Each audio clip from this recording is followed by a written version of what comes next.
Good day, my dear students. Welcome to our class in Bioethics and Sexual Ethics. I am your professor, Father Jonathan Campos.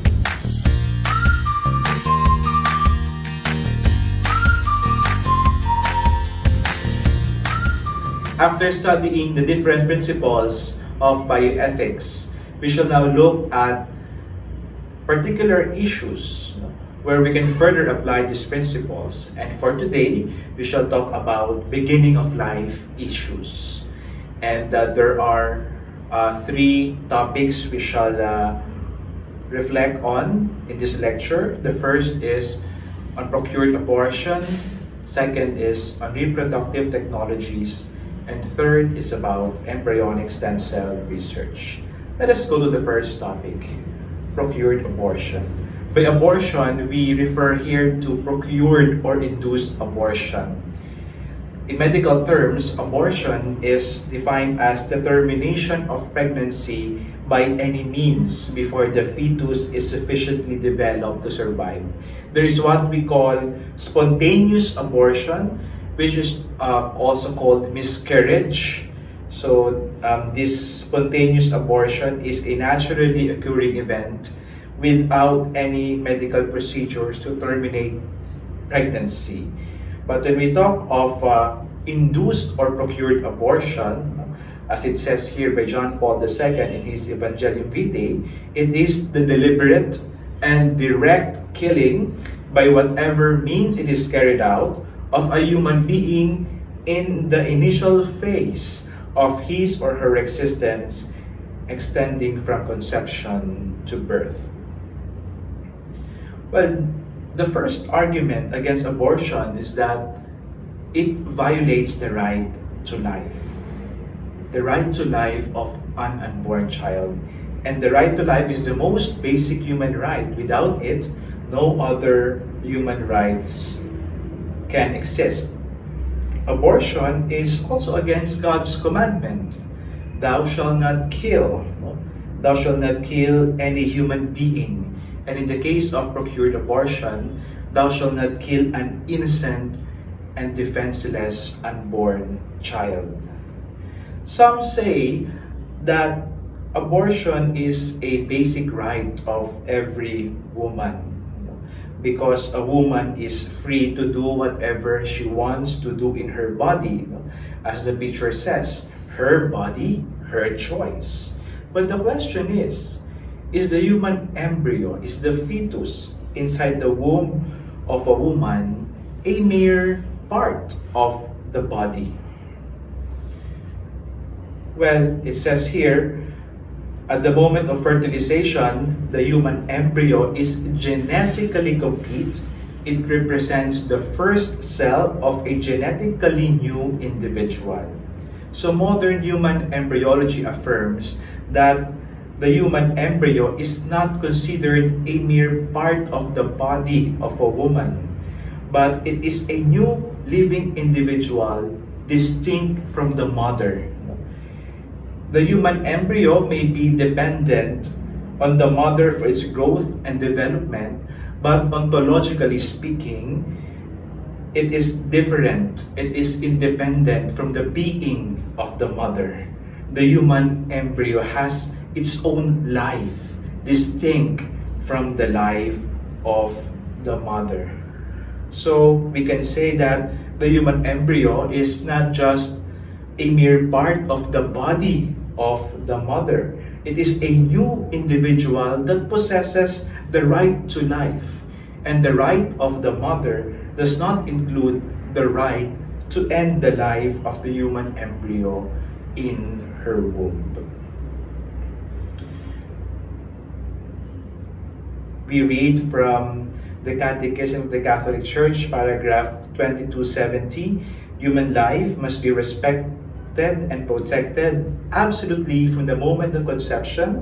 From the first moment of his existence, a human being must be recognized as having the rights of a person, among which is the inviolable right of every innocent being to life.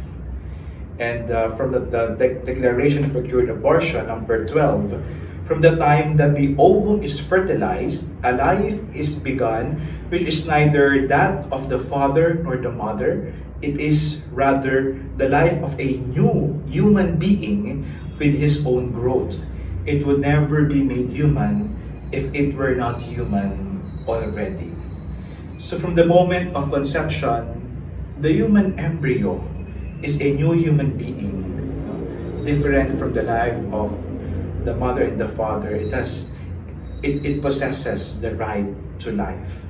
So it is clear that there are no situations or circumstances that can permit direct abortion. But we need to take note that there are cases where abortion is not directly willed, but it becomes a consequence of saving the life of the mother. Let us look at this case. A pregnant woman is diagnosed with uterine cancer. Her physician advises her that she needs to have surgery promptly and have the cancer removed, which also would entail removal of her uterus. Since the surgery is to take place before the child in her womb reaches viability, the death of the child is inevitable. Is this morally permissible? Let us look at the facts. First, a pregnant woman with uterine cancer, and her doctor advises her to undergo surgery to save her life as soon as possible. So there is this sense of urgency, for the surgery to take place to save the life of the mother. And surgery would mean the removal of the uterus and the fetus. And the fetus in the womb of the pregnant woman has not yet reached the stage of viability. Viability meaning capacity of the fetus to survive outside the womb. Is this morally permissible? Yes. We can apply here the principle of double effect. If you remember, one action results to two simultaneous effects, one good and one bad. We need to take note that the primary intention of the surgeon is the removal of the cancer in order to save the life of the mother. The death of the child is seen as an indirect effect of saving the life of the mother. Well, they call this case therapeutic abortion. Abortion carried out in cases where the life or even the health of the mother is in danger. We need to take note that in cases of involving mother and fetus conflicts, the priority must be both the mother and the fetus ought to be saved. They both have the right to life. But in cases where there is grave threat to the life of the mother and the surgery cannot anymore be postponed until the fetus is viable, then the life of the mother has to be saved. So in this case, therapeutic abortion is morally permissible, a kind of abortion that is not intended or directly willed, but seen as an indirect effect of saving the life of the mother. Okay, let's go to the second issue, reproductive technologies. Reproductive technologies refer to medical interventions or procedures that aim to address the problem of infertility.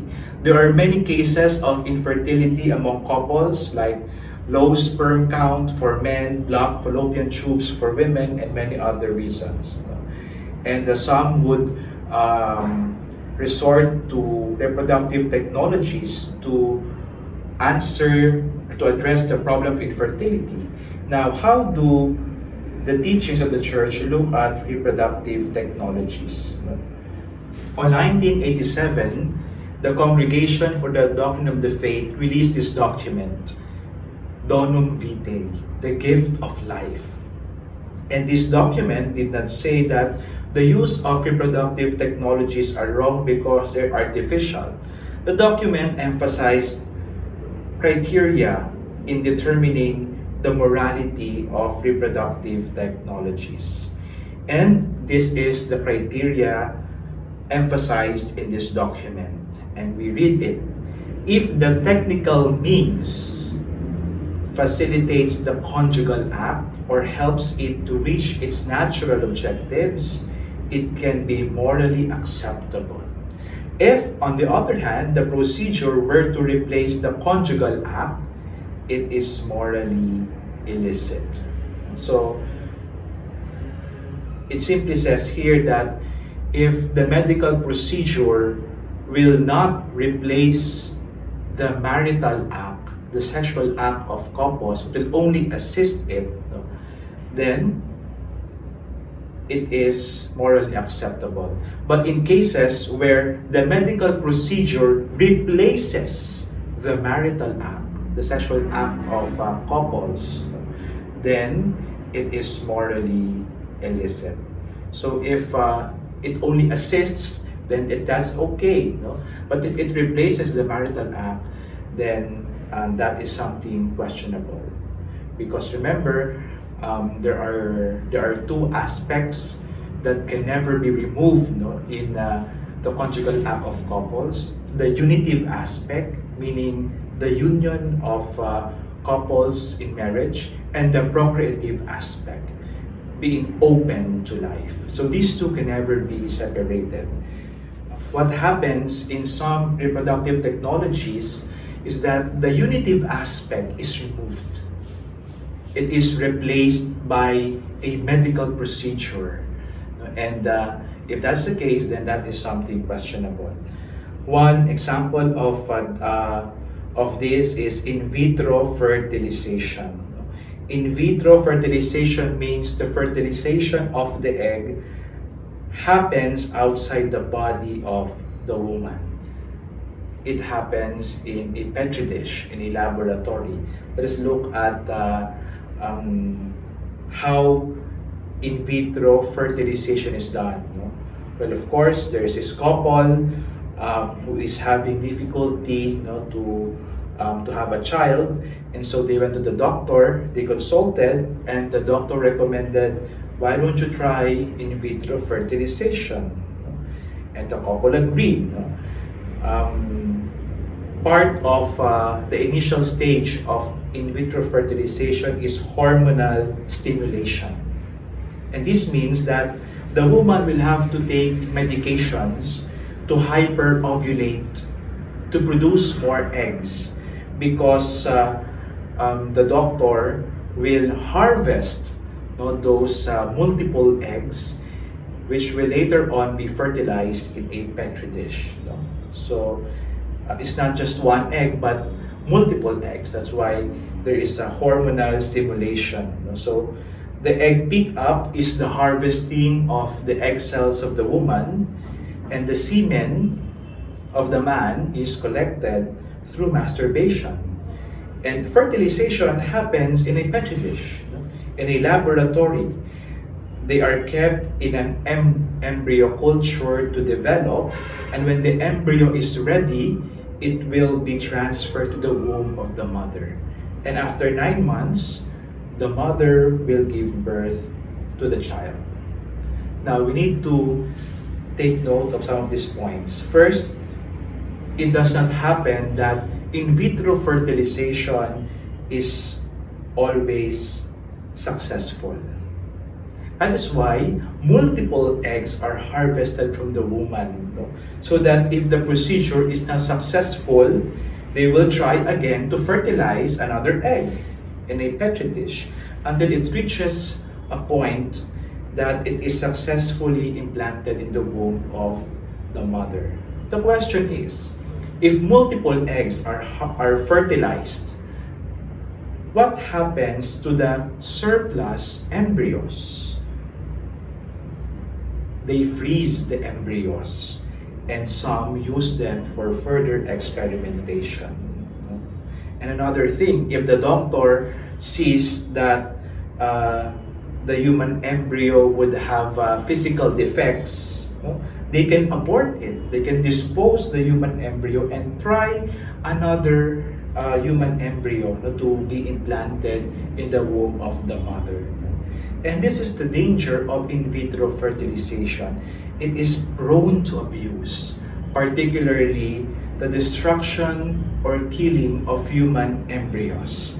That is why in vitro fertilization is considered immoral. In addition to the IVF as replacing the marital act of the couples, the fate of the human embryos produced via in vitro fertilization are exposed to dangers that could harm them. Dangers like abortion, embryos used for further experimentation, defective embryos are to be discarded and disposed easily.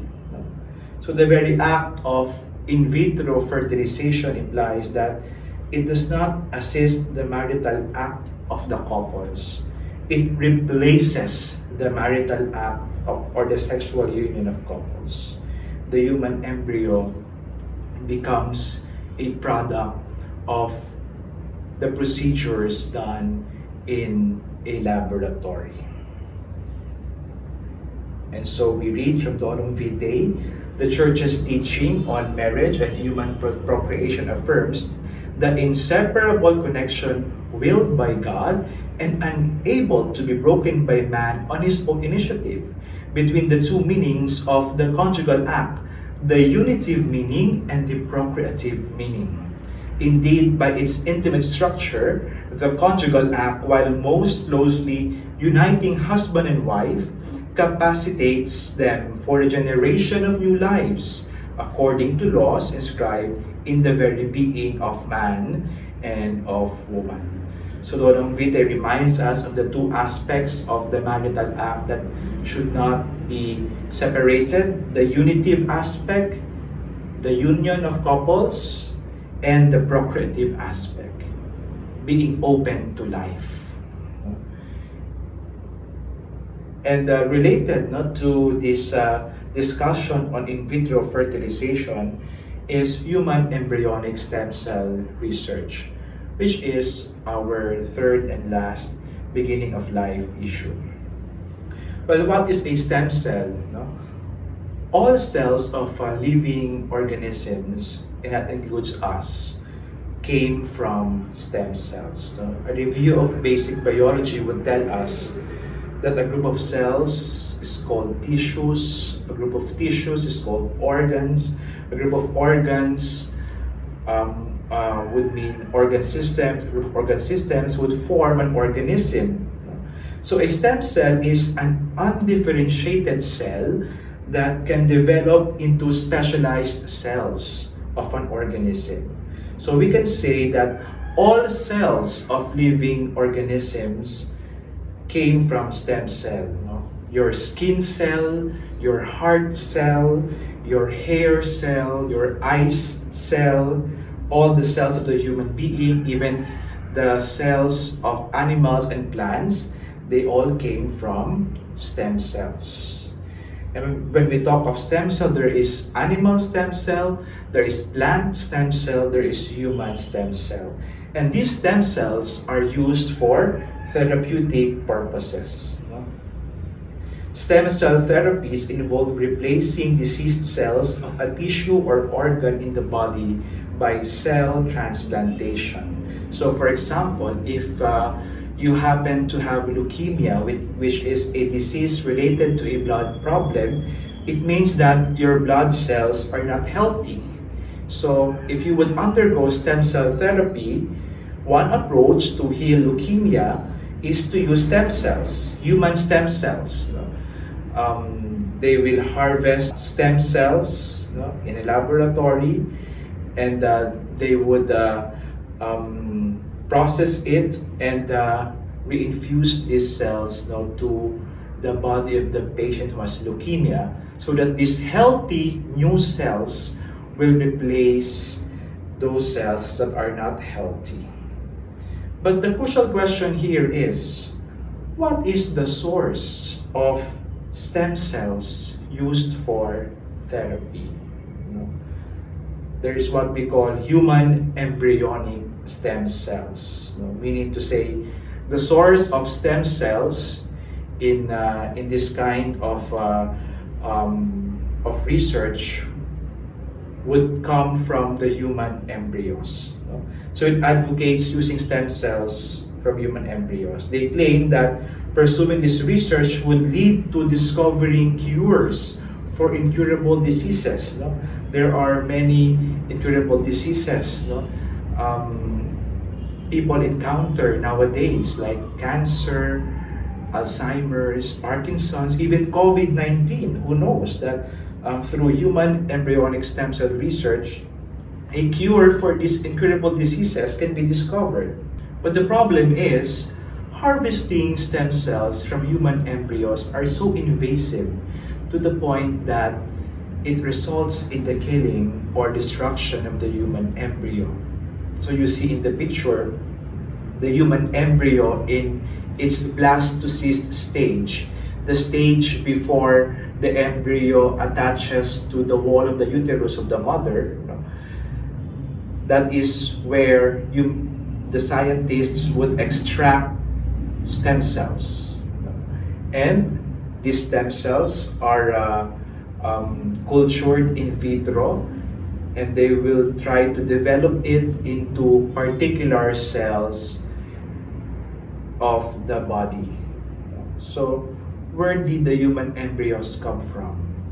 They are the surplus embryos from in vitro fertilization. Remember, we mentioned a while ago that some surplus embryos from in vitro fertilization are used for research, and human embryonic stem cell research is part of that experiment. There is also another source of stem cells, which is what we call adult stem cells. This is the ethical alternative to embryonic stem cell research. Adult stem cells are derived not from human embryos, but from mature tissues in the human body. They are multipotent stem cells, meaning their capacity for differentiation is limited to a specific type of cell. It means that there are certain parts of the human body where adult stem cells can be harvested. But the difference with adult stem cell and embryonic stem cell is the potency of the cell. Stem cells coming from human embryos are more potent because they can differentiate into almost all cells of the human body. Whereas adult stem cells, their capacity for differentiation is limited. Like for example, there are adult stem cells in your brain. The adult stem cells in your brain can only become brain cells. The adult stem cells from your heart can only become heart cells. The adult stem cells from your bone marrow can only become blood cells. And we need to take note that there are several adult stem cell therapies that have become successful in treating diseases.